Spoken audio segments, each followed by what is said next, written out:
with our panellist who is in Canberra, Australia. So we'll start up in 1 minute. Richard, are we streaming now? So we're now streaming this discussion tonight. I'm Gwen Robinson, the president of the Foreign Correspondents Club, and we're here tonight to discuss the future of Thai military reform. And as you probably have all read the short announcement, are we right? Oh, good. Okay, we've got our Greg Raymond, who is sitting in Canberra, which is 4 hours ahead of Bangkok. So he's sitting there. It's 11 o'clock at night. So we'll turn to this very quickly, but just to run very quickly through the issues. As you know, Thailand's military has nurtured a pervasive role in Thai society, from national security to active involvement in business and many aspects of politics and royal affairs. In recent months, as anyone who's been watching events in Thailand knows, reshuffles and reorganisations of the armed forces have fueled a lot of interest and speculation about factionalism and reports about the rise of new elite forces associated with the Royal Guard, and also against a backdrop of intensifying street protests and political opposition to traditional power centres in Thailand.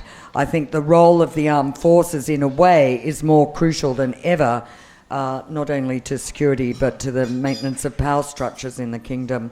But we also have seen growing calls not just for reform of the government, the constitution, the monarchy, but also in the background quiet and persistent calls for reform in the military, and that was highlighted by the previous Army Commander, General Apirat, who had promised to look at reform and implement changes before he retired. We now have a new leadership in the military, and there's a lot to discuss. So to discuss with us tonight, I'd just like to briefly introduce our panellists. On the screen is Gregory Raymond, lecturer in Strategic and Defence Studies Centre at the Strategic and Defence Studies Centre at the Australian National University, and author of the book Thai Military Power, A Culture of Strategic Accommodation. Next to him at the very end is Dr. Pwangtong Pawakapan, Associate Professor at the Department of International Relations at Chulalongkorn University, and author of Infiltrating the Society, the Thai Military's Internal Security Affairs.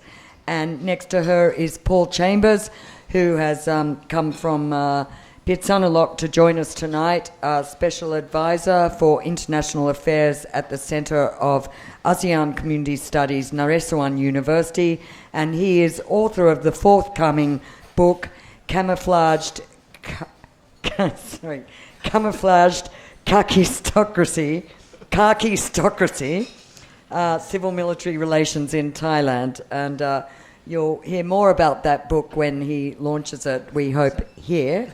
And next to him, we're very fortunate tonight to have General Jerdwood Kra Prayun, Special Advisor to the Royal Thai Armed Forces Headquarters and Advisor to the Senate Committee on Military and National Security. He is the former Commandant at the Joint War College National Defence Studies Institute in Thailand, and he was telling me he is working very much on the reform agenda for the military going forward. And we are also very lucky, and last but very not least is Lieutenant General Pongsakorn Rodchompu, who is with the Progressive Movement, an executive committee member and also a former long-time member of the military. So we will first kick off with Greg, because we know it's very late. Greg, over to you. I hope you sorted out your screen so that you can show some of your slides. I think so. Thank you very much for that introduction, Gwen. And Sawathi Krap, Tuk ทุกคนทางฝรั่งกับคนไทย Thank you very much for having me and good evening. I've got about 8 minutes, so I'm going to quickly try and address the 3 questions that Gwen suggested for this seminar. First of all, does the Thai military need reforms? Secondly, if so, why does it need reforms? And thirdly, how could it be reformed?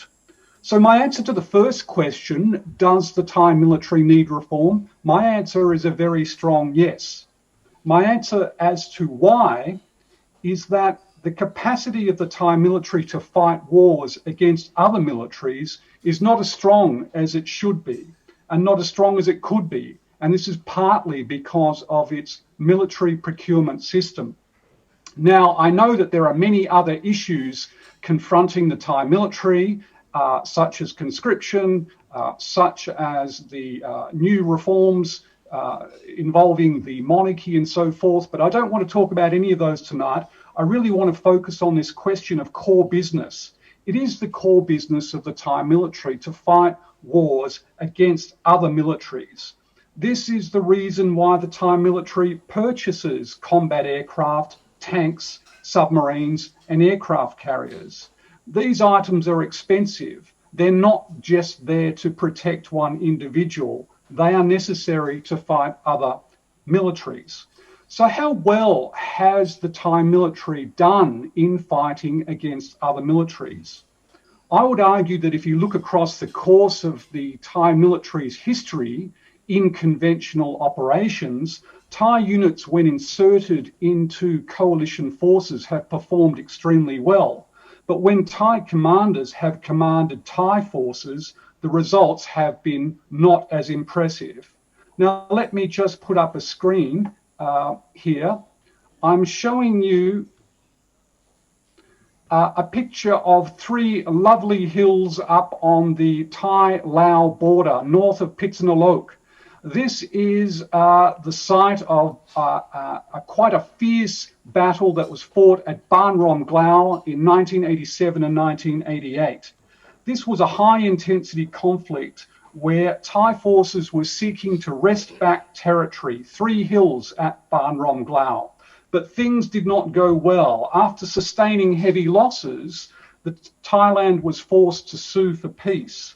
Now, analysts later looked at this conflict and said that poor intelligence, poor command and control, and a lack of logistic support were key reasons why a country that was far smaller economically and in terms of its defence forces was able to prevail over a country far larger, with a larger economy and a larger defence force. So why is it that could occur? To fight wars effectively, militaries must be trained effectively, they must be commanded effectively, and they must be armed effectively.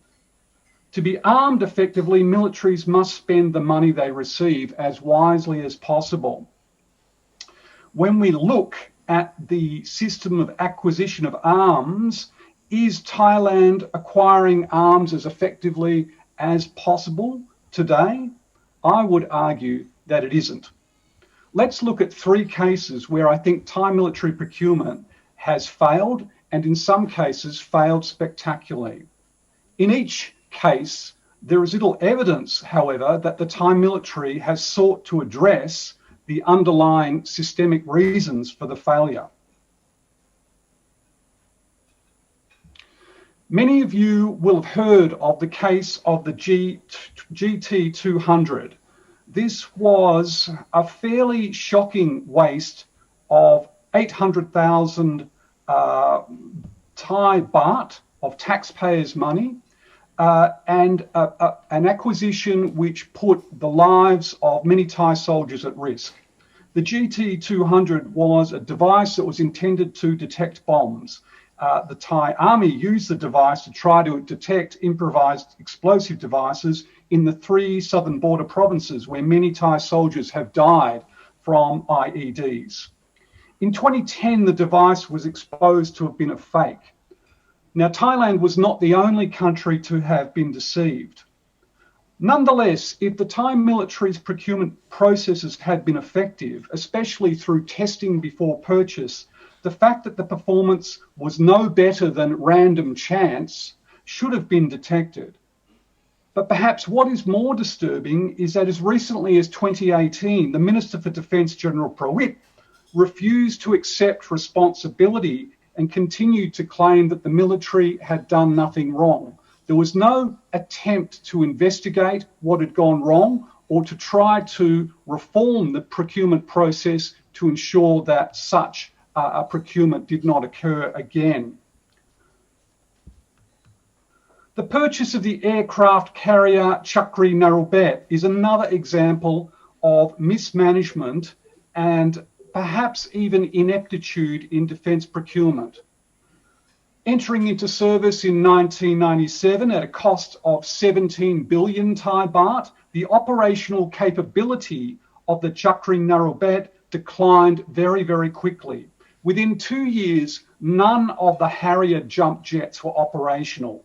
The Sea Sparrow anti-ship missiles were never acquired.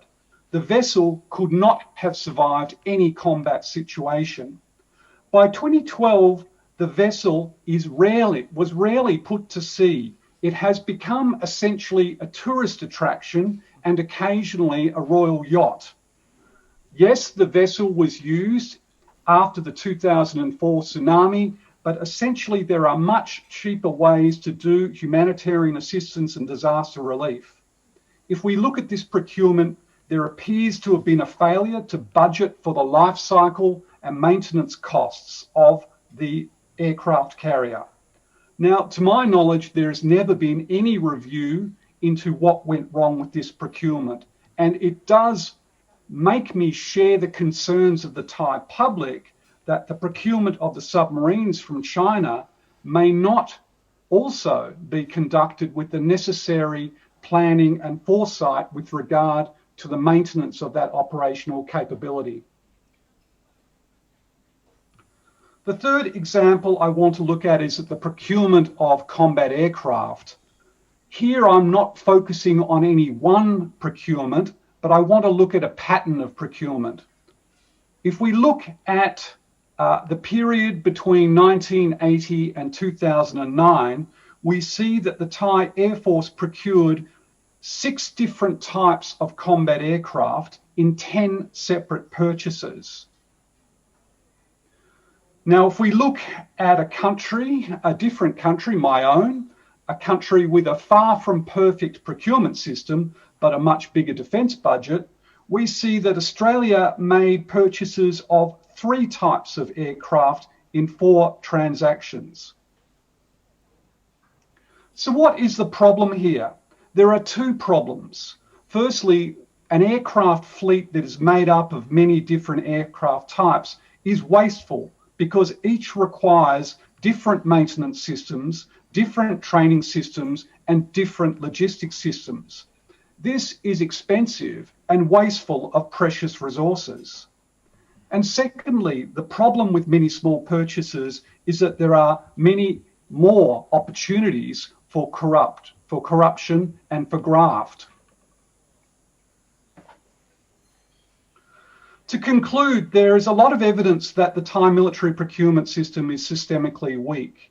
There are plenty of ways it could be improved, but countries of comparable size but with strong civil control of the military generally use dedicated acquisition organisations who are extremely skilled in planning and conducting both procurement and sustainment. An example is Singapore. So this brings me to my answer to the third question. How can the Thai military be reformed? Well, my answer is that only with great difficulty while Thai civil-military relations remains in its current state. In other words, I would argue that the chances of the Thai military reforming are very small because of the governance of the Thai state and the fact that the Thai military, having ruled Thailand for 7 out of every 10 years since the 1932 revolution, is a political actor and is essentially ungovernable. The consequence of the Thai military as a political actor and above the law is that there is little central control or real accountability for the Thai armed forces. Independent agencies such as the National Anti-Corruption Commission are very, very reluctant to conduct full investigations. Civilian governments are generally too scared to attempt reform and rarely attempt it. The last attempt was in 1998 under Chuan Lee Pai. No reform was enacted and every single measure was rolled back. The absence of Thai military reform is integrally entwined with the governance of the military. So what is that arrangement? I have one graph here which shows that I believe that royalism and factionalism result in weak central control, weak control of doctrine and operational inefficiency, including through a weak procurement system. But what is the arrangement? What is the governance of the Thai military? I believe it was put perfectly by Prem Tida Sunalond just before the coup of September 2006. He said then that if the military was a horse, the owner was the monarch, while the government was just a jockey. In my view, until the people of Thailand through the government are seen as the owners as well as the jockeys, there will be no real military reform in Thailand, and this will have the consequence that the Thai military will continue to fight wars less effectively than it could. And I'll leave it there. Thank you very much. Well, thank you very much, Greg, for that excellent and hard-hitting rundown. Are you going to stay with us for a while longer, I hope? Yes, I will. Oh, yeah. Good. Well, maybe you could signal when you're leaving. Maybe some people would like to ask questions. So hopefully you'll be with us for a while. And turning now to General Jerdwood Kraprayun, I know you're going to focus on what the Thai military is planning for reform, and perhaps you might also address the procurement issues. But over to you, please. Thank you, Greg. You pointing out all the Thai military weaknesses. Thank you. Actually, I read a lot of your books and used a lot of your insights on a lot of these national security strategy for the modern Thai military. First of all, I'm not going to discuss, each specific incidents or events that occurred, of the Thai military weaknesses. But I would like to give you a bigger picture. What are we doing now? Thailand is about to embark on a new transformations. The whole country is doing we are setting up the new national strategy system with the, in foresight, planning, strategy, action plan, all these things. So with this system, it's a logical thinking platforms where we do the SWOT analysis. We look out into the future 20 years ahead, right? So we are saying this is, age of uncertainty. The Thailand needs strategic agility. We do the SWOT analysis, and we also see what Greg sees, that we have a lot of weaknesses. We have a lot of failings in the past. That's why we are trying to think of this in a logical way. What we are using as a cornerstone of our thinking is a comprehensive security concept, which incorporates all dimensions: social, technology, economy, environment, politics, military. And we analyze it together to see the effects, to see the weaknesses. So if we identify that in the next 20 years' time, there are some threats and weaknesses, we'll take that into account, and that will be a part of our national security strategy. So from this, then it trickles down into the agenda-based strategy of the Defense Department and the Royal Thai Armed Forces Headquarters being the military strategy. So everything that the military have to do, need to do, will come from the guidance, the objectives that dictate in the national strategy paper.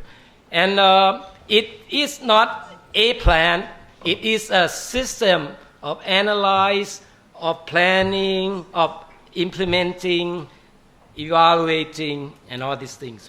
So, but these platforms would be in how do I say, collaborated ways. Like, for example, let's say drug trafficking, illegal drugs. So this is a gender-based strategy. There are many organizations that actually have to perform these kind of plans together in the coordinated way, in a collaborated way, right? So we are redesigning the whole system, including the collaborated intelligence information, the collaborated planning platform, the collaborated delivery system where we implement, evaluate, improve, and so on. So in this sense, when we are talking about reforms, actually reform is quite misleading. Reform means minor change, right? Minor change. When we say we are focused on army reforms, how can we think only about army reforms when we don't understand the other parts of the puzzles? If we want to reduce the army personnel, let's say, by 100,000, then the country have to do something with the extra 100,000 of labor, all these things. So in that respect, that's why we are trying to implement these logical, strategic thinking platforms that every organization can come together, collaborate, and plan.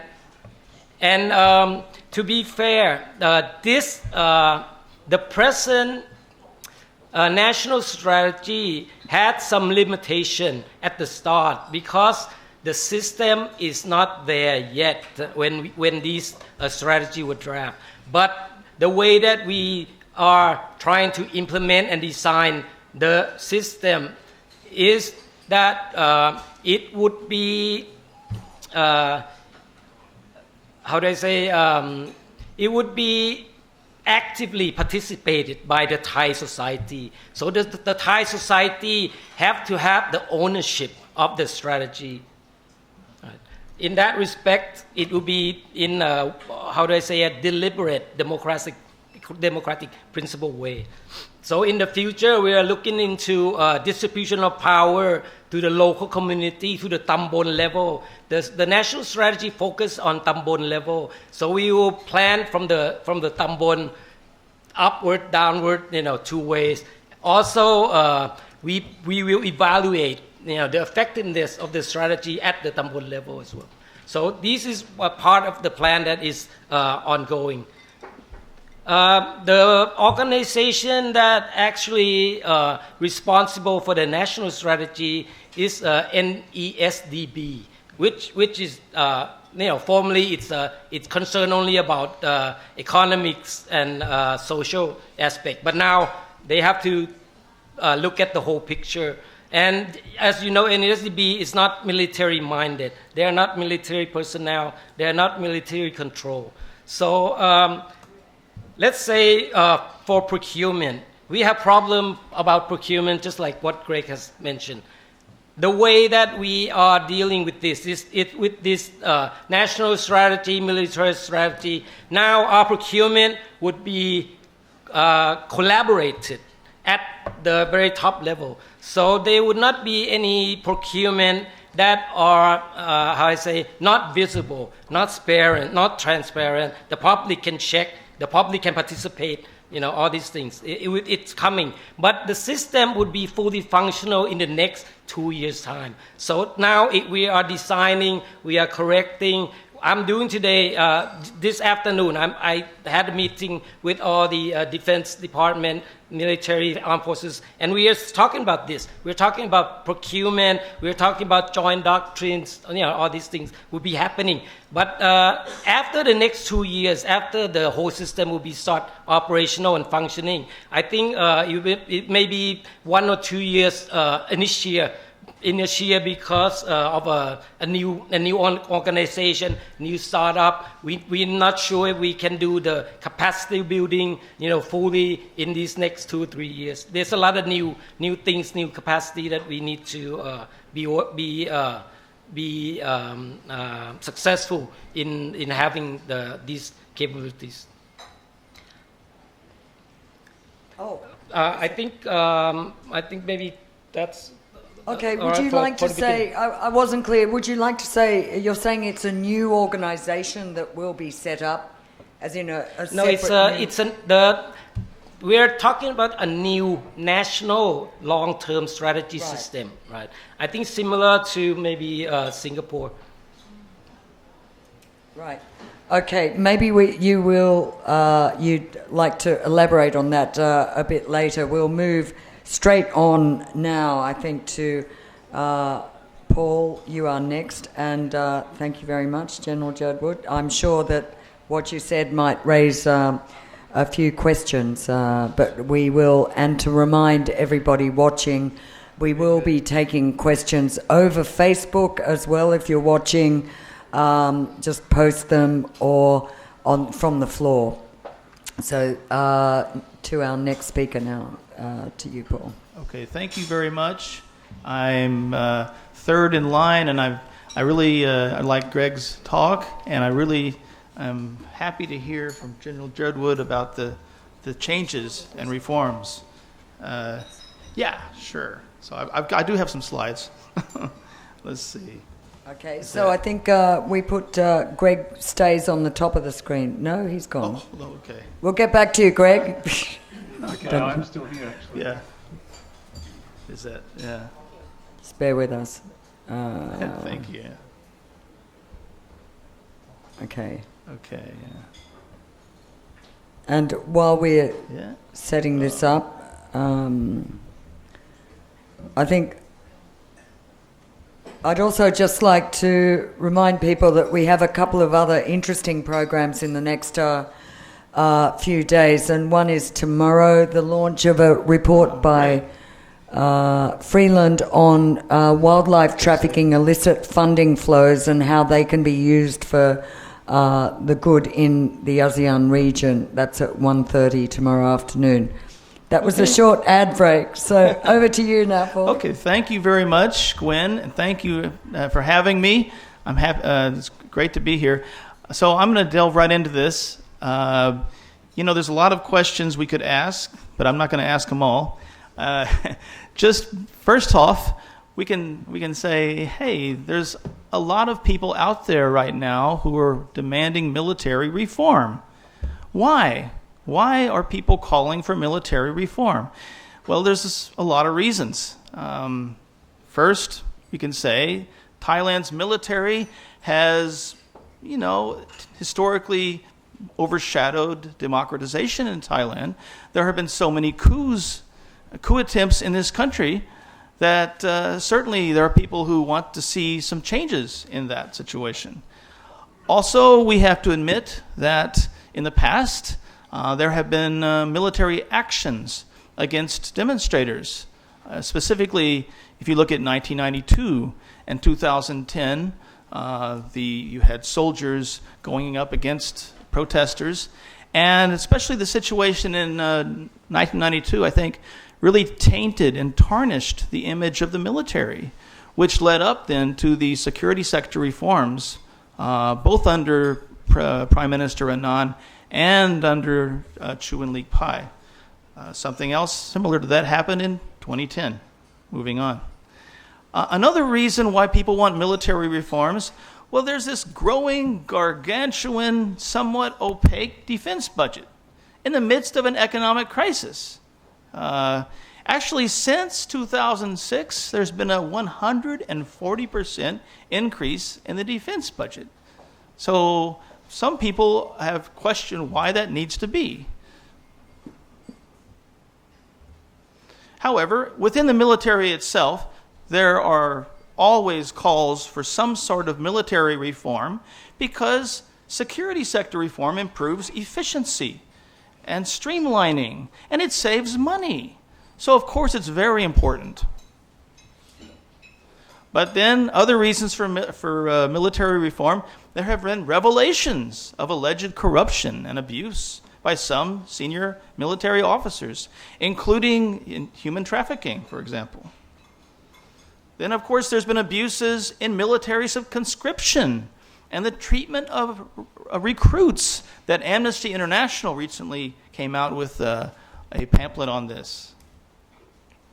Another issue is the military being one of the leading landowners in Thailand. Why does the military need to have 5 million rai of land? A lot of this land has been unused. So this is another issue. Another issue is allegations of army torture in Thailand's deep south. Okay, so these are things that make people want to reform the military. And of course, most recently, this February killing spree by a soldier in Korat. Okay, now General Apirat then said that things were going to change. And I'm ecstatic to see a change happen then. Now there have been 4 military reforms attempted, 4 specific military reforms. And I'm not going to go through them all, don't worry. But just to say that in almost every part of those military reforms, they were not sustainable, the reforms, okay? There have been some small changes, but nothing big enough to keep it going.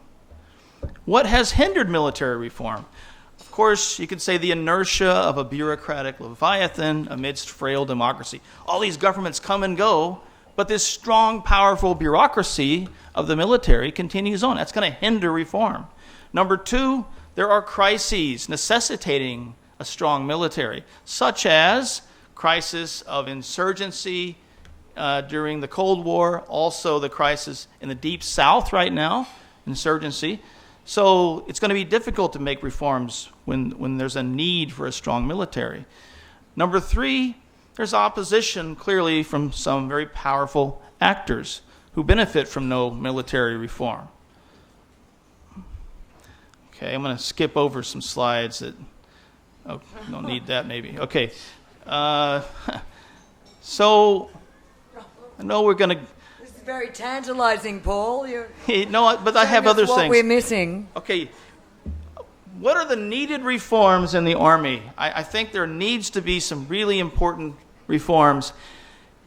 Looking at the 2008 Military Defense Act. In this Defense Act, there are articles dealing with military reshuffles, which state that decisions on senior reshuffles will be made by a committee of the Chief, Army Chief, Navy, Air Force, Supreme Command, Permanent Minister of Defense, and the the government that chooses the defense minister and the deputy defense minister.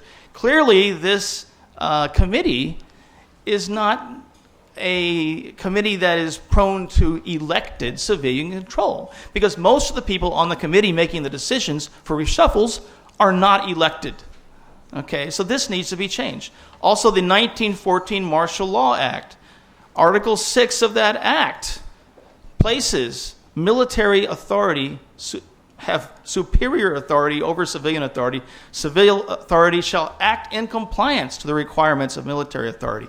You know, actually, the Martial Law Act came about under absolute monarchy. It should be voided, really, from Thailand at this day and age. Military courts should not have jurisdiction over civilians. We have so many civilian courts in Thailand. Under the military junta, civilians had to go and be judged by military courts where there's not that good of an appeal system, where their processes are rather opaque, and attorneys don't have as many rights to protect their people. Also, military officials engaging in illegal activities, including staging coups, should be punished. Okay, there needs to be changes. Very few people have gone to jail that are senior military in Thailand. There needs to be more transparency in civilian monitoring of military prisons to prevent possible military torture. And for example, the picture here is of a person who disappeared in the Deep South, is supposed to be subject to enforced disappearance. Okay, so these things need to stop. Abolish conscription. Why do we need to have conscription? Okay, Thailand has a very large, powerful army. Also, there needs to be monitoring of potential military abuses of new recruits, like this guy that was killed. Now, Parliament, the Treasury Department, and the civil society, all three need to oversee rapid military economic reform. Not just the military oversee itself. There needs to be some more accountability in this reform process. And I think only if Parliament's involved in civil society, as well as the executive branch, can there be some sort of reform. Large amounts of military land can be used for public housing, farming, national parks, or other desired public needs. We have so much land in the military. Why does it need so much? And a lot of it's being unused. Then there's military sinecures and shares in firms. A military sinecure is just when a military person has a seat on a corporation. Now, there aren't as many as there used to be, but there still are. Of 56 state-owned enterprises today, almost all have active military officers sitting on their boards. Why is that necessary? Okay, shares in firms. Example, well, okay, the Thai Military Bank, there's only 1.25% holding of the military has in TMB. However, as Kanda Naknoy points out, when military coups occur, the military controls the Ministry of Finance, and so from 2006 to 2008, the military controlled 34% of Thai Military Bank, and then from 2014 to basically the present, 27%. There's other organizations that need to be changed. The 5 Provinces Bordering Forest Preservation Foundation. It is an organization which was built and created kind of on the roots of a earlier royal project. And actually, this organization is very close by the Eastern Economic Corridor. Okay, so of the board of directors, 18 out of 25 are generals or retired generals. So there are allegations that some people have used state resources and mechanisms to build influence and connections for certain, I'm not going to tell you who, senior retired military officers. There should be an anonymous soldiers' complaint hotline. Actually, Apirat set up a hotline, but it wasn't anonymous. And so there was one man, official, military guy, who called in and said, I have a complaint. And he, not long after that, was fired. He's trying to get back into the military, and that's not going anywhere. Okay? There should be an anonymous hotline. Finally, why does the military need a huge budget? I think, as Puatai proposed, at least 10% off would be a good start. Conclusion. Biggest questions for the military reform in Thailand: when and how can elected civilian control effectively and sustainably be implemented? Also, can military reform proceed under elected civilian control at all? Thank you. Well, thanks very much, Paul. That covered a lot of ground, and I hope we'll come back to some of those issues you raised. Right now, we are turning to General Pongsakon Rodchompu of the Progressive Movement, who also, I think, your movement, and before that, your Future Forward Party had some very strong plans and proposals to cut the military budget. Anyway, over to you. Thank you. Thank you. We'll just get you have a PowerPoint, so just wait until we get that up. Right. Just bear with us. I'm not sure. Do we still have Greg Raymond with us? Greg, are you still there? I think he probably is. Yep. Okay, thank you. I'll go really quickly. Maybe I have some answer for both of you, Greg and Paul. We have many of the proportion for this kind of things. I have 3 pictures. The first picture is that I wonder if you like to have what type of the military, the agrarian society military type or the modern type. This is the kind of confliction between the two societies now in Thailand. The second is the one it happened in Belarus in August. The military and the policemen pull out their uniform and go beside with the people, in the protesters, because the authority order to crack down the protesters. The military changed the side. The third one that Paul said about the former CIC, he accepted to reform many of them. You show there many of items, but because he is only the I can say the government officers, only one branches of the military, so he has nothing to do. Only the minor change that we know all about that. So I go to answer the questions about that.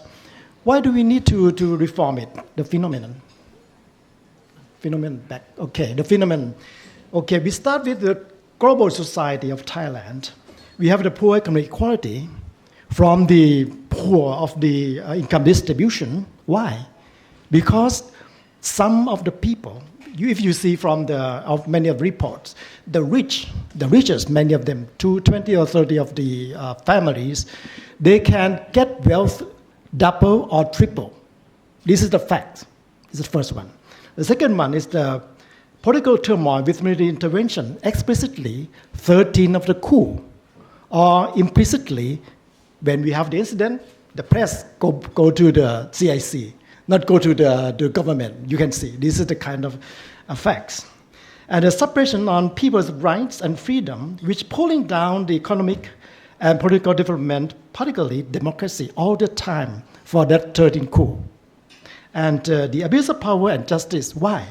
Because decentralized bureaucratic system state, we control all of you. You can see this is guy. And if it is my bad that National Security Strategy Committee, he mentioned my bad, sorry about that.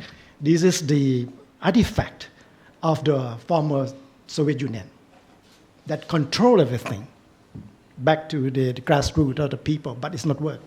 People need freedom and creativity, okay? And the monopoly of economic systems through law and regulations. We have the tycoons, that oligopoly, businessmen collaborate with the government officers, with the military, with the civilian officers, do many things. They have their own system of connectivity, such as they have some curriculum in many of the agencies to study with each other, exchange the idea of business, all right? And the third one, no justice, no peace. We can see that many things happened in one side and not happened in the other side, even today, this morning.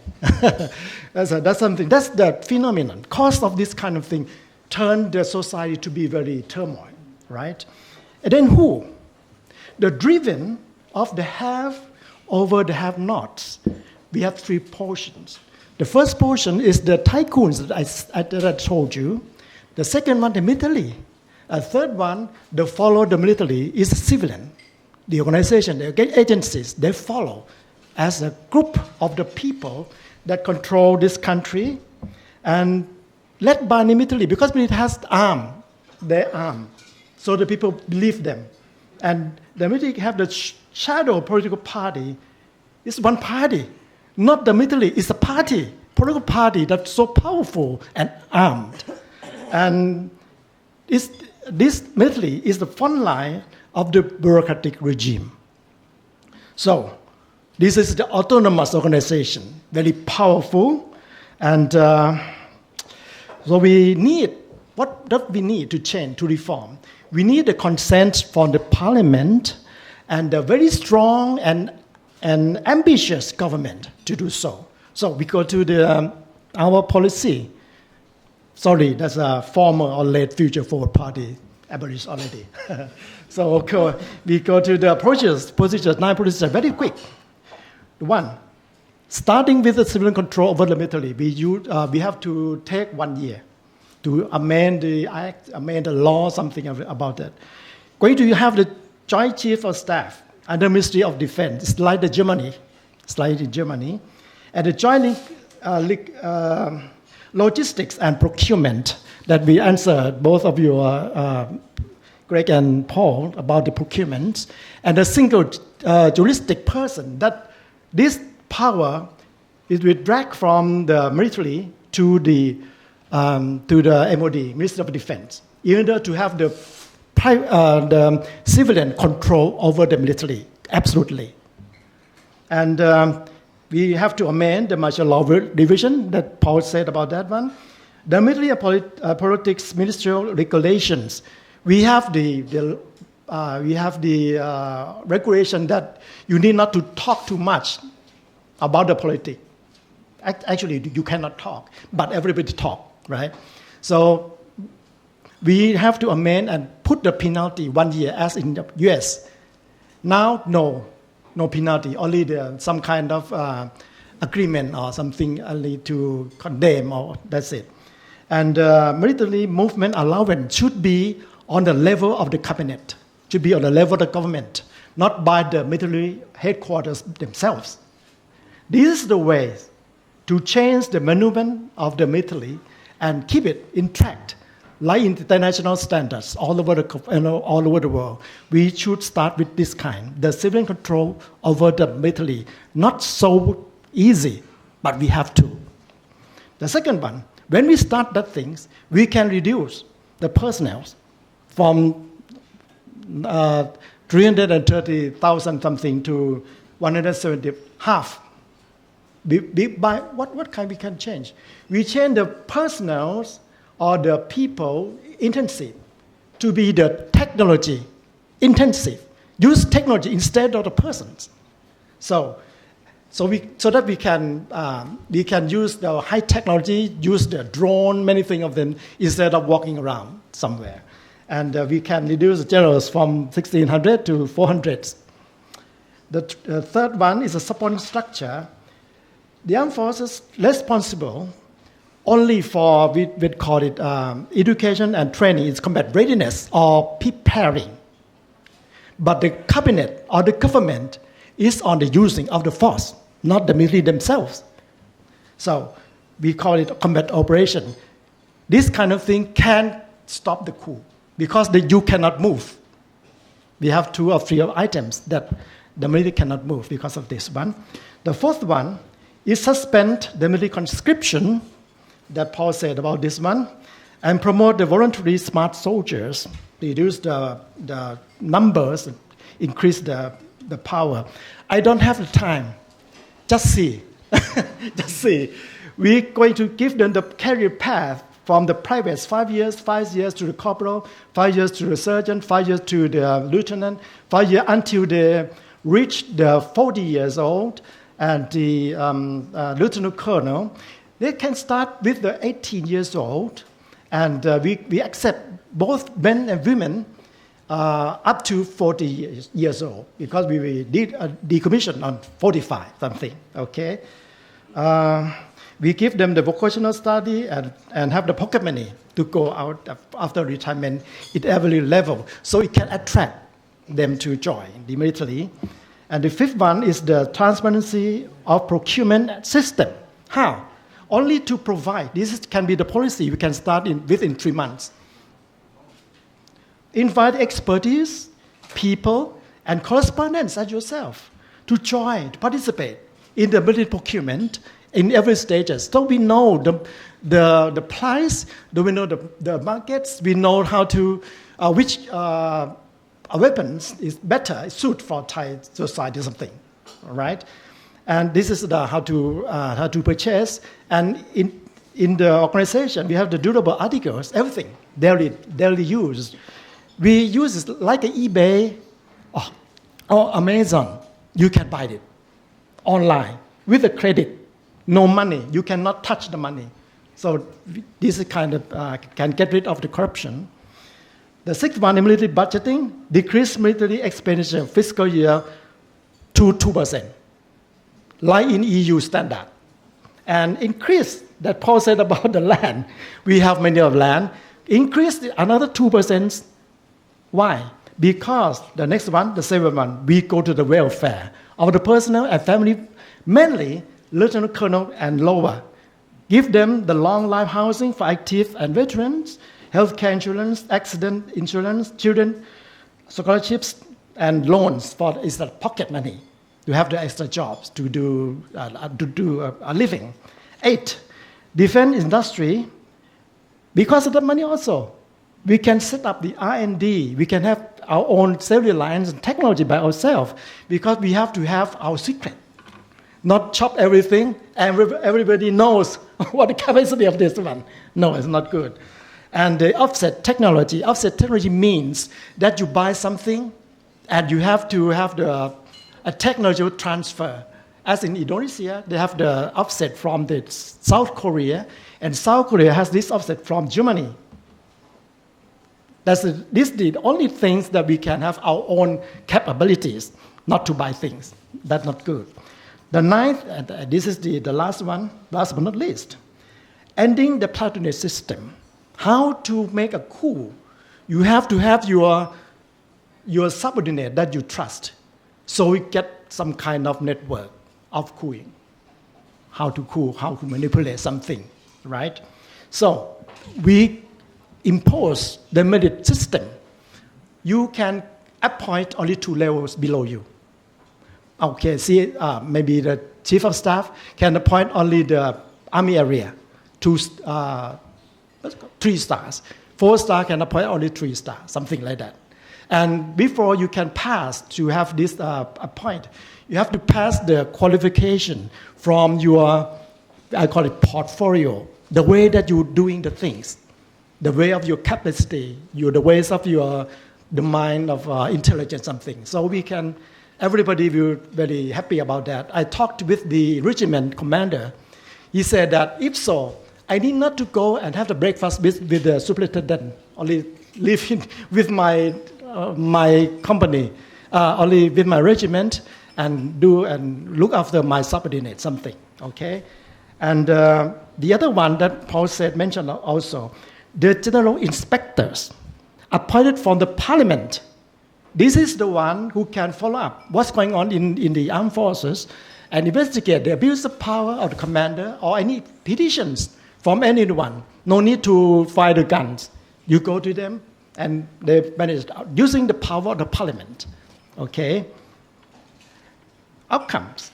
We're going to have the professional soldiers with respect on human rights, transparency, morale, and high-skilled military system, because in the curriculum of the conscription, we will introduce them the human rights, the rule of engagement, how to behave, not to assault in the hospital, not to assault in the sanctuary that happened 10 years ago. We need to change this one. How to achieve? Well, win the election. It's the only way. And in case of military reform, whatever party, but we have to immensely win. And the final thing, dare to implement. Thank you very much. Well, thank you very much, General Pongsakorn. Again, I think you're linking military reform to a very political issue, which is winning an election. So maybe there are other ways to achieve reform. I don't know, maybe Ajahn Pongtong, you're going to address that particular issue, and then we will come back to questions.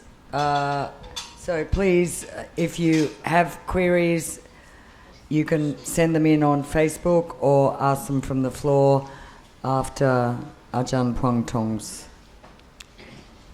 presentation.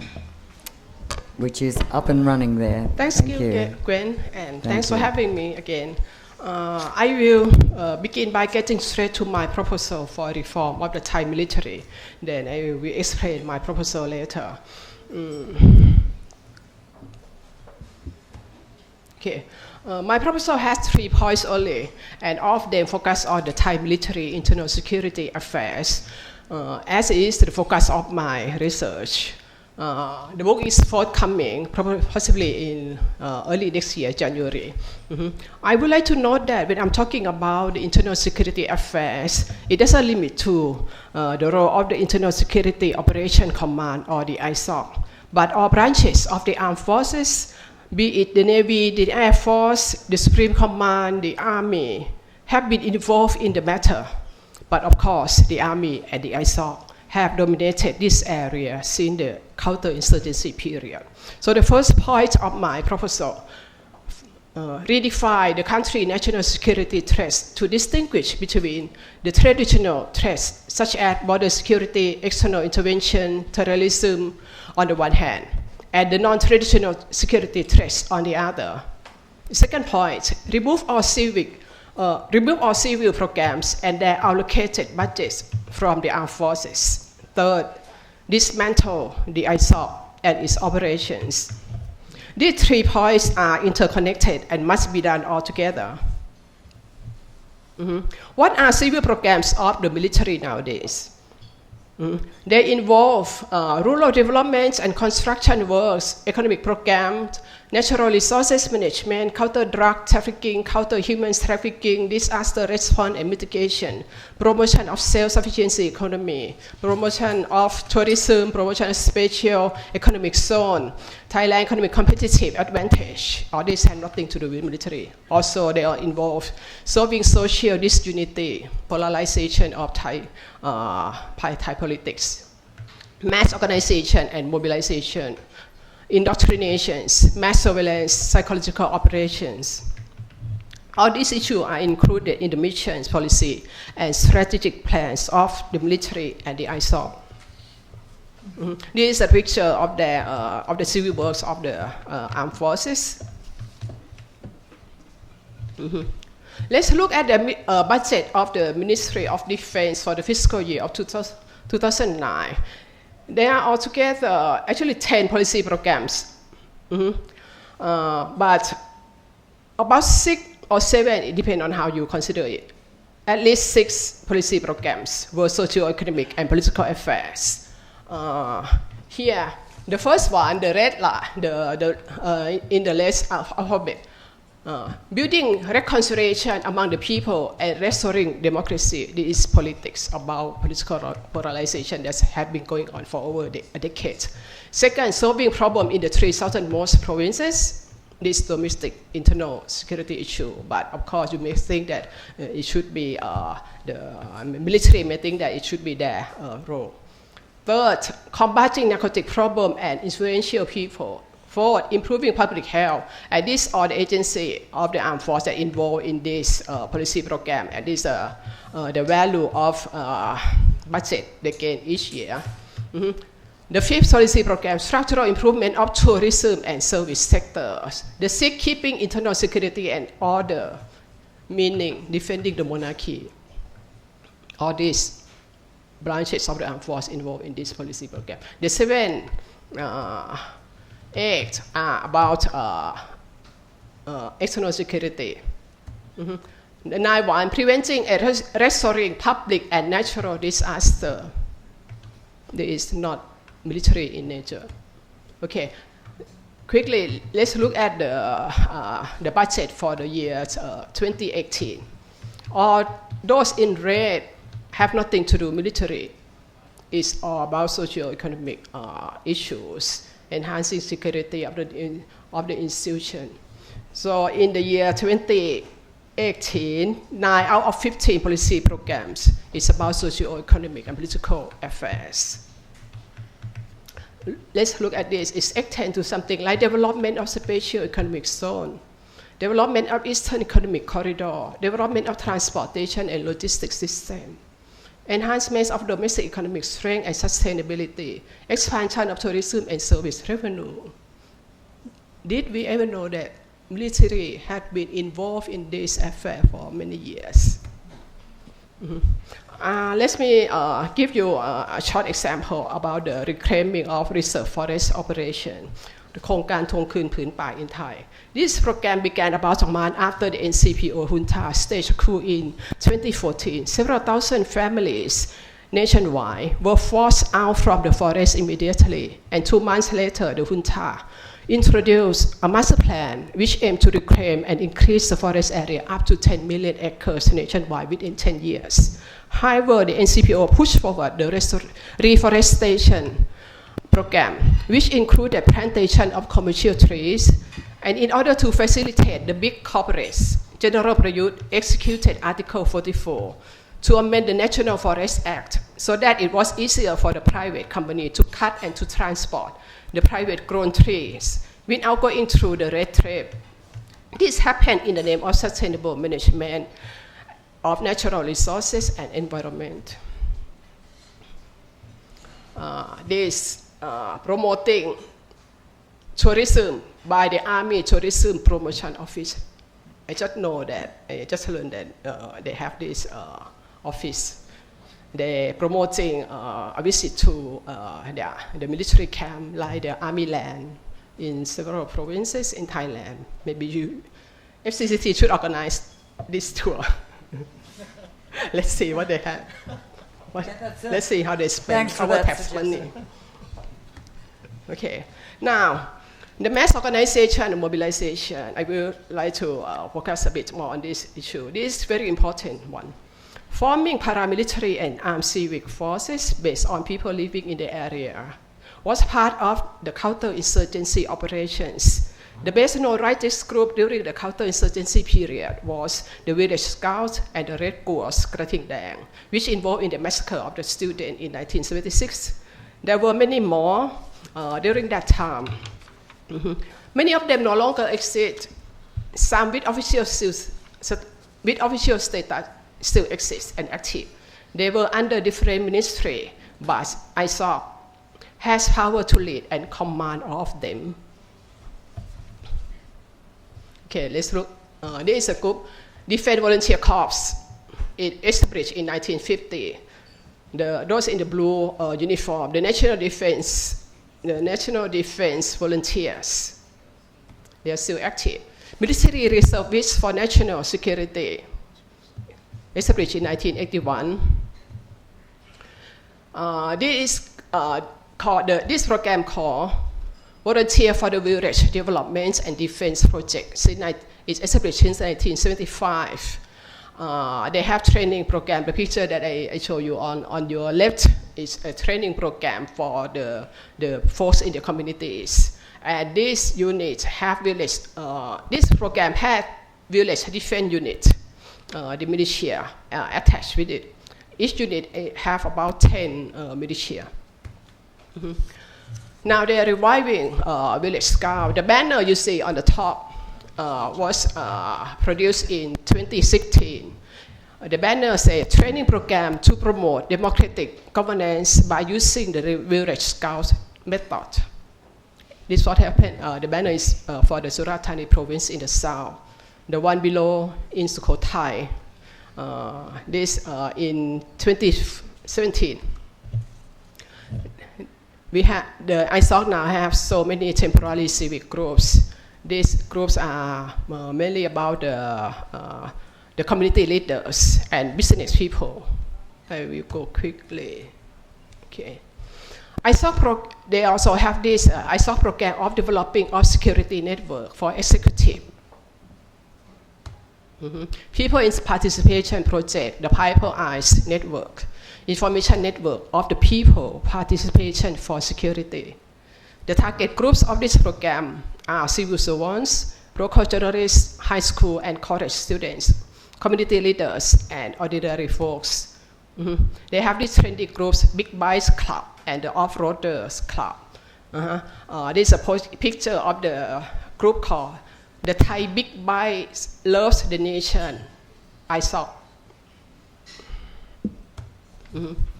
I will skip it one, the Royalist Communist, the Royalist Comrade. Okay. This the incentive to mobilize them. So what are the objectives? Okay, what are the objectives of mass organization? During the counterinsurgency period, the original objective of the mass organization was to provide safety and security for villagers living in the communist infiltrated areas. So they were trained to use weapons and spying. Mass organization is also a channel for authorities to inject rural development programs, royalist indoctrination, and psychological operation. In the past, members of mass organization helped keep surveillance over the movement of the CPT members. But after the 2006 coup, which toppled Thaksin Shinawatra government, their targets are the red shirts. Immediately after the coup, many red shirts leaders in the provinces were summoned by the military. Some had to flee their areas. Their activity have been monitored since then, so much so that it was difficult for the red shirt to organize any political activities. The new target now, I believe, must be the student movement. ISOC also trained people to keep watch on cyber activities, especially those with the anti-monarchy content. They also help promote state ideology and the military government. I believe many of them now, especially the civil servants, have to enroll in the volunteer spirit program. If you look at the website of the ISOC and the armed forces, you see that they are busy organizing activity for the volunteer spirit. And let me talk a bit about Apirat and Thai Niyom. I still have some. Right. In January 2018, Prayut announced the Apirat Thai Niyom project. This was another extension of development for security. He clarified that the Apirat and its strategic plan was derived from sufficiency economy principle of King Bhumibol.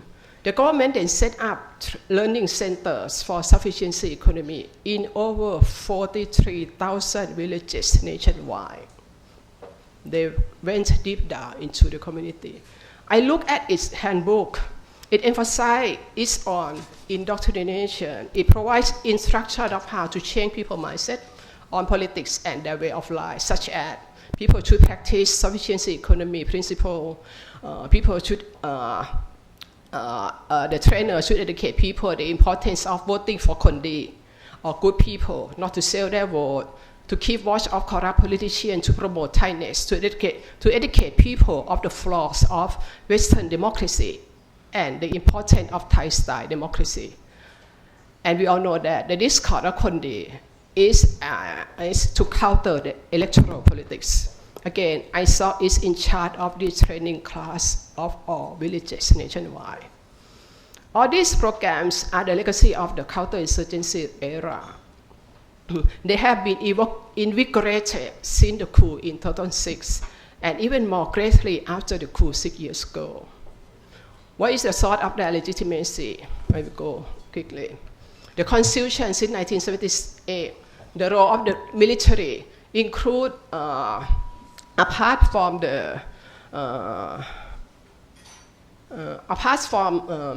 defending the country from external threat, it have included protection of the monarchy, suppression of rebels and riots, protection of state internal security, and engagement of national development through the military road. And the Thai Constitution since 1978 included clause. Nobody tried to amend it or delete it. And this, the role of the military in civil affairs also included in the social and economic development plan since 1975. And also because the military adopted a new concept, actually it's an academic concept of non-traditional security threats, at least since 1990. These non-traditional security threats involve all these civil affairs. I'm sure that you are familiar with this concept, but military take it into their missions.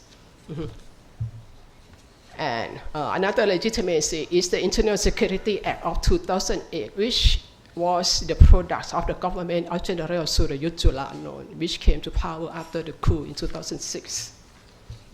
And lastly, it's known that the monarchy under the late King Bhumibol was deeply involved in the security calm development strategy from the beginning. This was where the special relationship was formed. As the monarchy spearheaded the Thai state effort to fight the anti-communist war, counterinsurgency development projects became royal projects, and the army played an active role in numerous royal projects.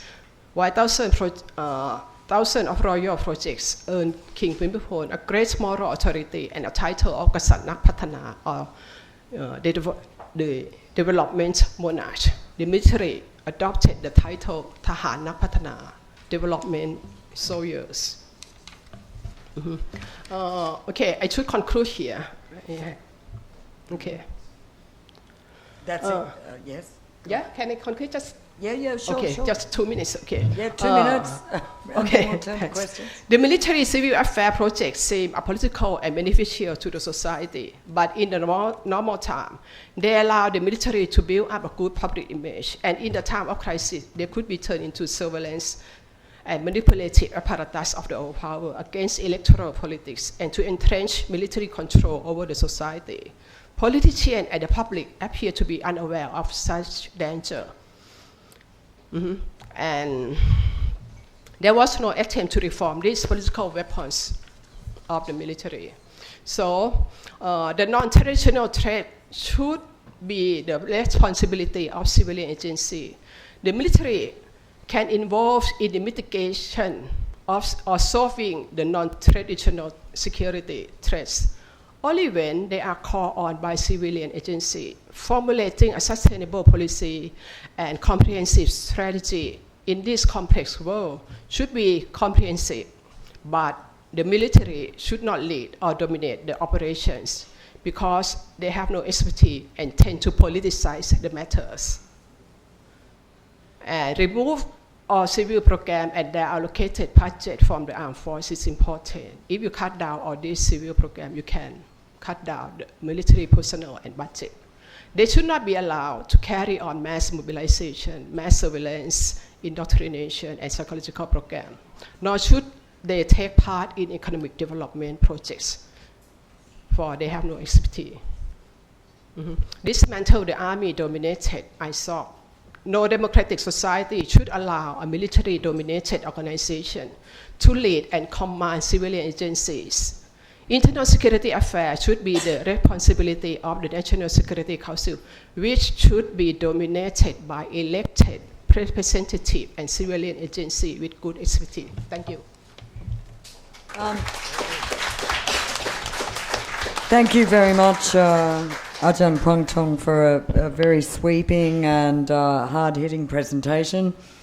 I think you're concluding, though, that your proposals do rest on a rethink of the entire constitution and the system and all that. But that is a much bigger issue, which hopefully we might even touch on. So I think our speakers have given us an excellent range of, like we've covered it from almost all aspects. Greg Raymond specifically on the procurement issue, and General Girdwood from looking at what is in store and what is in train, which I think does actually answer some of these points brought up if they come to fruition. And maybe some of the audience would like to know how that would come to fruition. And General Pongsakorn on the agenda of one particular political movement. Paul, you've covered a whole range. That is an entire wish list of military reform, and Ajahn Pongtong absolutely, really reassessing it all in a very perspective that looks at both the non-traditional and traditional threats, and also brings it back to the actual remit of the military, which I think is probably the fundamental issue But I'm turning now to my colleague Panu Wongchom, board member of the FCCT, who has been monitoring some of the questions. So over to you, Panu. I don't know if you also want to throw in one of your own questions, but you've got a few, I think. We got about 3 questions from our audiences online. So I'll start with the first one. I'm going to read through all the 3 questions. Yeah, if you could identify who's asked them to. So the first, basically, the 3 questions from 2 people. The first guy's name is Rob Reberg. So his first question is there any chance of reform to increase transparency and accountability, and how to go about it, and which actors are against sort of the increase in transparency? And his second question is perhaps to, in a broader sense, is there any chance of political parties cooperating on the subject of military reform so that a stable long-term majority push can be made from Parliament? Or are the interests of various networks opposes this reform move simply too strong? I think that's more from an analytical point of view. And the third and the last question is from one of our followers who wish to not be named. This person asked General Jodwood in particular, the military has been more explicitly in control of the country since 2014 coup. If there was a recognition that a serious military reform was needed, how much progress has been made over the course of these 6 years?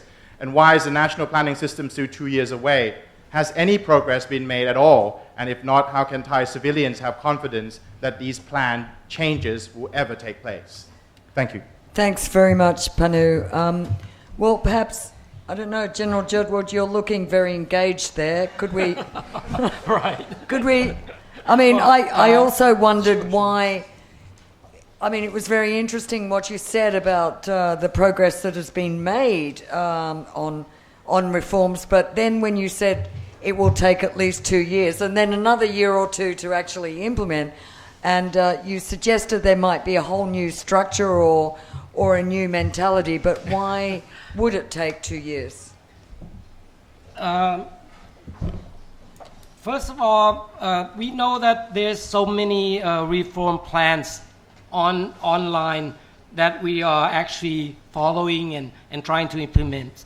It's been going on since the coup or this government, but it's not been moving forward much. I think because it's because it's separated in a silo way. You know, constitutions, national strategy, reforms. I think we have like 13 or more reform plans online. I'm in one of these subcommittees who is following up on these reform plans at subcommittees in Parliament?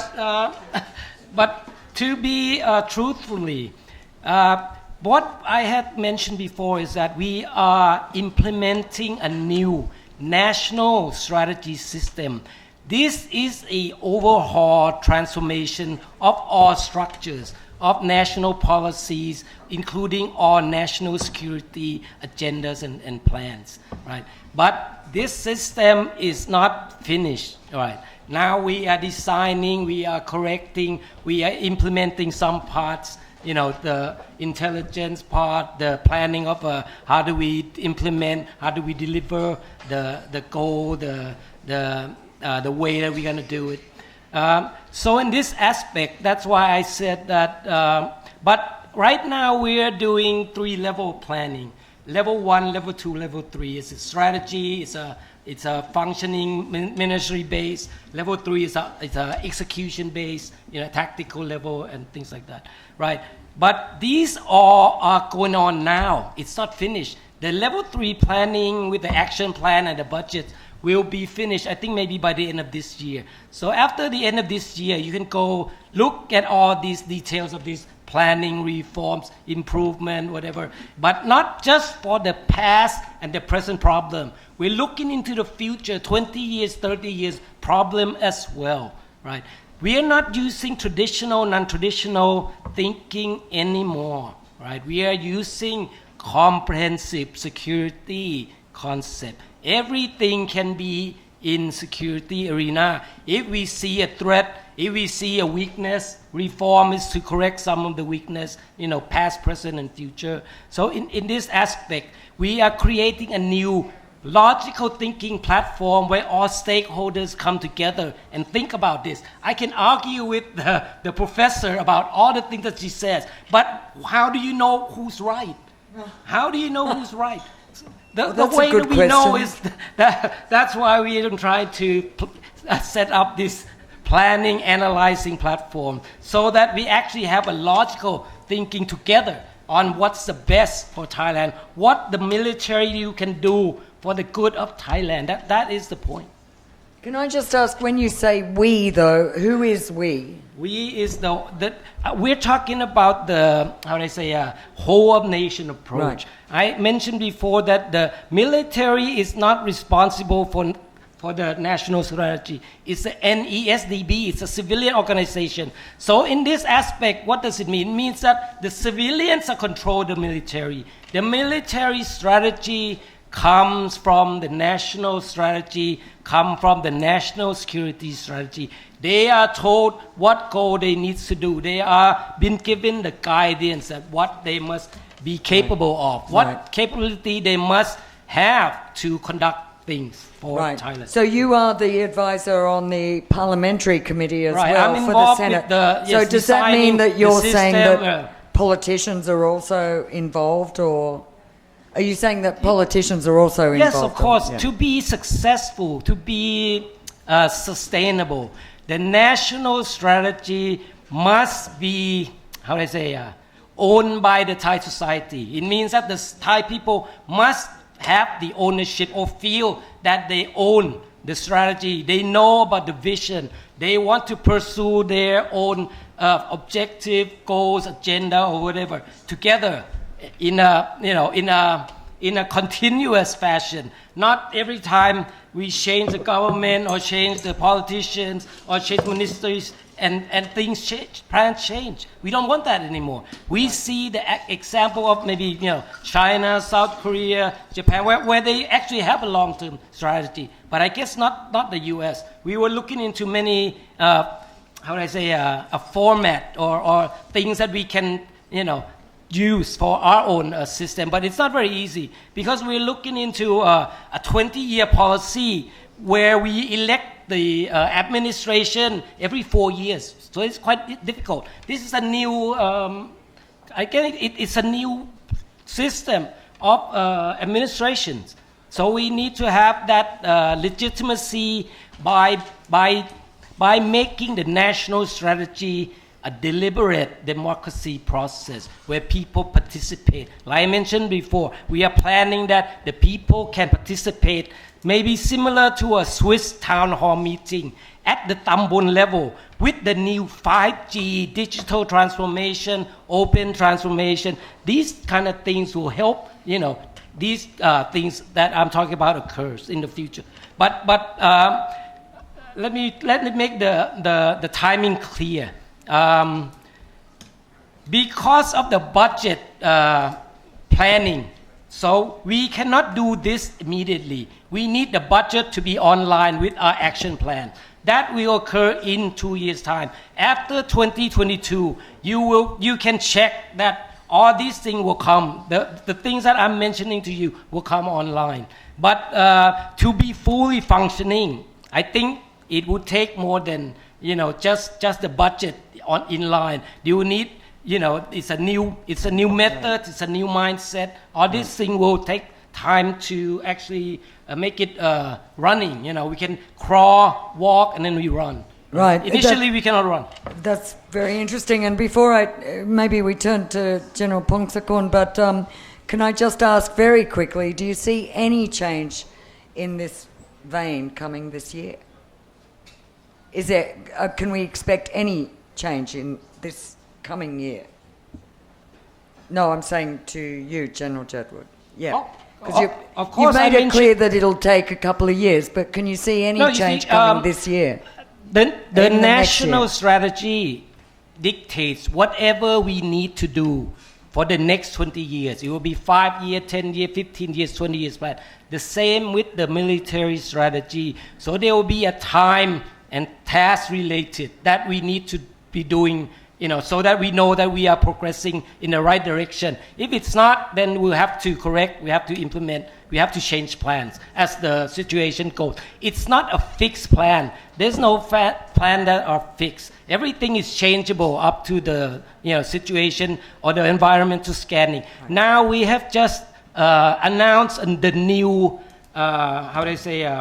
National Strategy Development Committees. You probably have already heard the news. There's a name list of 6 committees that's supposed to be drafting the new iteration of the strategic analysis and planning. So this team will do the second iteration, and I hope that they do it with the deliberate democracy, meaning that the Thai society should be able to participate actively, not just posting on the web for 15 days and do nothing to change the content in that fashion. So I'm expecting that the new iteration will occur sometime this year or early next year. Right. But to see the reform effects of these things, it will take some time.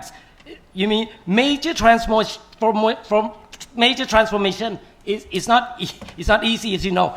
Transforming the whole country, the whole organization of planning, of security apparatus is not gonna be a couple of months. Yeah, right. Thanks. We did hear from the outgoing army chief earlier this year that it would be 100 days. Well, I think the army chief used a lot of misterminology, I guess. Right.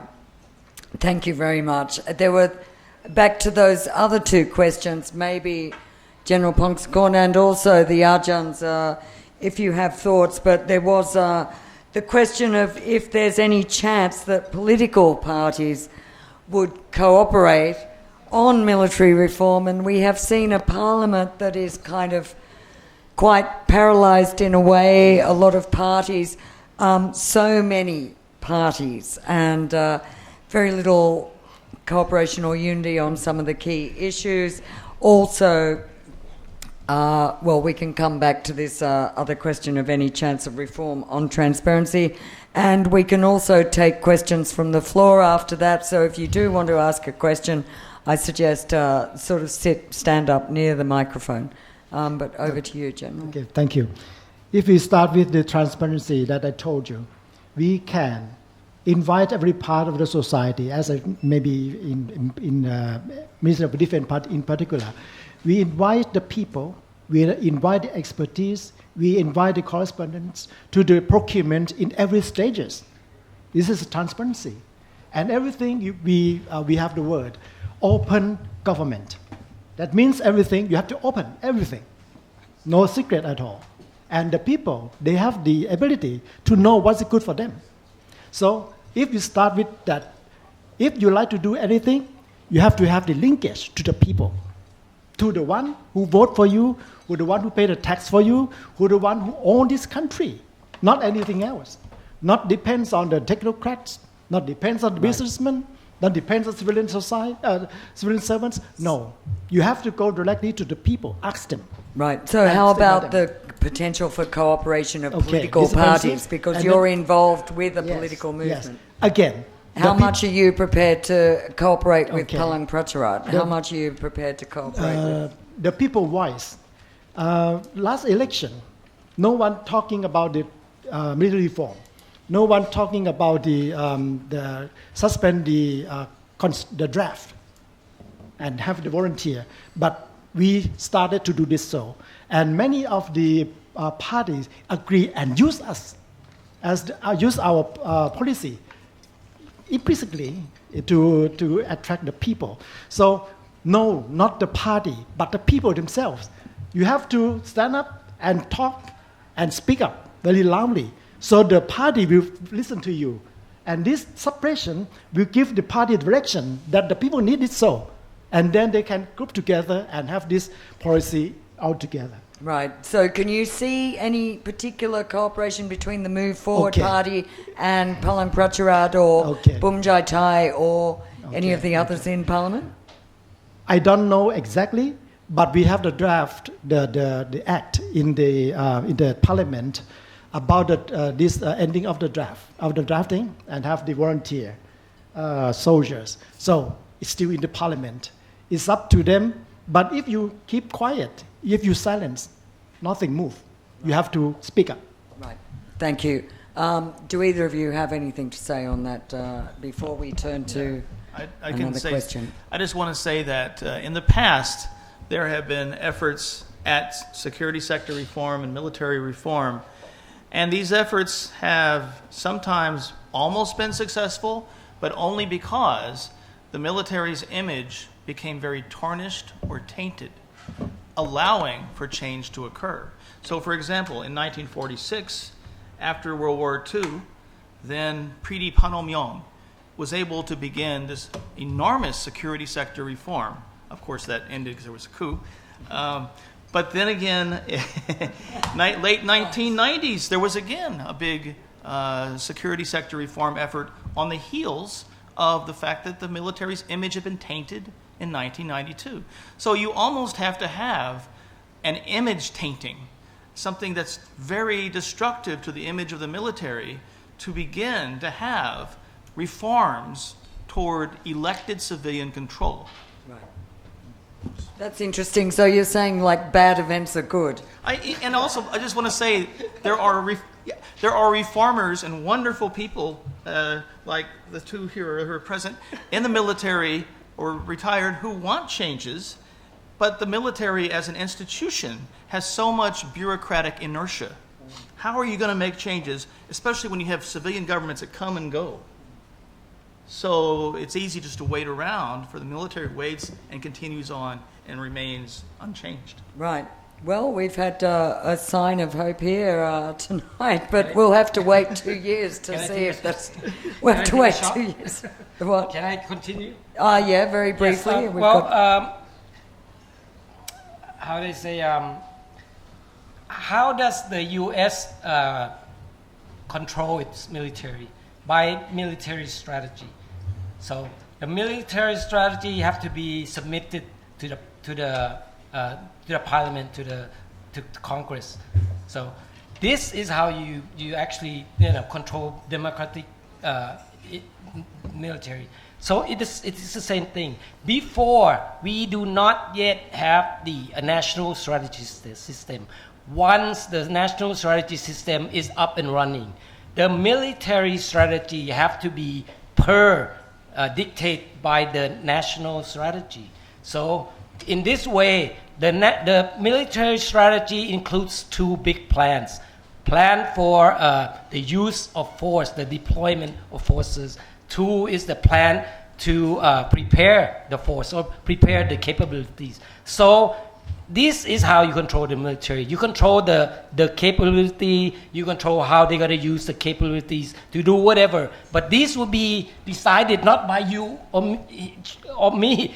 It will be decided in the Thai society as a whole. Every stakeholder will have to decide or reasoning that what you want the Thai military to do. You want just to be the external. You don't want the Thai military to do internal. It would be a problem, would it not? But I would not have it's my opinion that you have a problem, right? But we need to discuss it in a deliberate manner, right? And agree, that we gotta put forward all these things together in a logical way, right? In a reasonable way. We'll hear in 2 years' time, I guess. We're going to turn to Dominic Folder, our past president, who has a question. Unless Ajahn Pangtong, you wanted to say anything, or maybe... Well, yeah, to allow people to participate in the military strategy, let's tear up the 20-year National Strategic Plan, because it came into existence before elections. It's not represent the people. Thank you. Very good point. Dominic. Yes, I was very interested by this reform plan General Pongskon forwarded, and I would highly recommend that you do not get correspondence involved in procurement of weapons, because that was one of the ideas. But I have two questions, very simply. you advocated reduction of the number of generals in this country from 1,600 to 400. I have two questions. Can you name one country in the world that has that many generals? And can you mention another that has 400 generals? That has what? A country that has 400 generals, if you could name one. Oh. Well, we have many generals, that's per se. But to shrinking down the organization so we can reduce it, it's a kind of give and take. From 1,600 to 400, that's okay, 4 times. But the structure of the forces will be reduced. More or less, we can do it. We cannot compare to US. US, they're control the world per se also, but they have only 600 all over the world. We one country, we have 300 and 400 in the future. But okay, for me, in the meantime. Okay, thank you. Right, Paul, do you have any perspective on the numbers of, the kind of officer ranks versus the chiefs versus Indians, so to just speak? to say that the spokesman for the Defense Ministry had stated that there will be a 30% cut in the number of generals, but then when asked how many generals there were, he couldn't provide data. I also wanted to say that I've done some work on the Cambodian military, and I remember interviewing this general in Cambodia, and he said, one thing we can say, we have more generals than in Thailand. Well, we've got a couple of experts on the Myanmar military out there, and I'd say that the Myanmar military is also pretty top-heavy, so I have not seen very rigorous research on, but Do you want me to take a crack yes, at this? please, General Jerdwood, you might have an idea. I'm still in service, so. Yeah, well, you're a general, so you're one of 1,600 people. But realistically, what number is right? Do you know? What number of is generals? not right? Do you know that, let's say we have 1,000 generals. Is that, what's 500? What's 200? What's right? Do you actually know?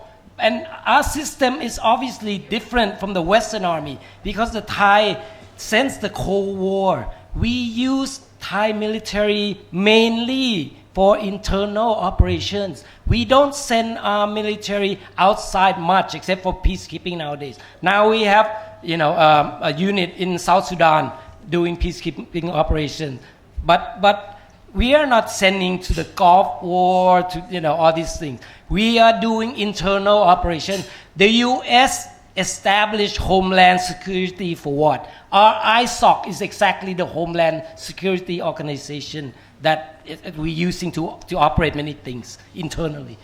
So in this aspect, the mission of the Thai military is completely different from the Western model. So, but realistically, when we measured military power in the old traditional way, we say, we are ranking 19, 20, 21, but that doesn't really help us, right? What we need is the military with the capability that will make the national objective achievable in the timely manner, right? And we can prevent crisis, prevent negative impact. Is some, crisis with high impact occur in Thailand in a timely manner? Not everything can be prepared in a day or two. Some capability needs years. Like submarines, they need years to be, operational and things like that. Even the procurement, it's not like you go to the supermarket and you can buy a tank or F-35 and things like that. It needs time. It needs planning. So all these things have to be looked in a forward fashion. And of course, the military itself, usually we look things in the worst case because we have to be responsible if the worst thing happens. So we plan for the worst, hope for the best. That's the going say. But this is nothing weird or strange. Every country does the same. Every military does the same kind of thinking. Right. Thank you.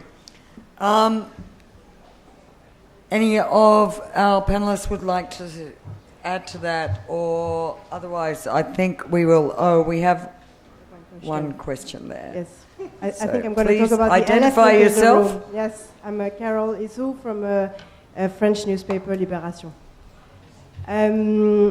So protesters in the street right now are asking for a reform of the monarchy. If that was to happen, what would that change exactly for Thai army chain of command and for the reform that you've been talking about? Would that threaten that reform, or is it completely independent if that was to happen? Thank you. Okay, Well, thank you. is it gonna be me? Yeah, sure. Yes. Well, I'll just start off then. It's the same things, what I mentioned before. In the national strategy analysis and planning, if this kind of issue comes up, the Thai society will decide together on how we, want the monarchy or the relationship between the monarchy and the military or the people, but they're much more than just the monarchy institutions. To me, the royal institutions and the Buddhist Devara concept is the heart and soul of Thailand.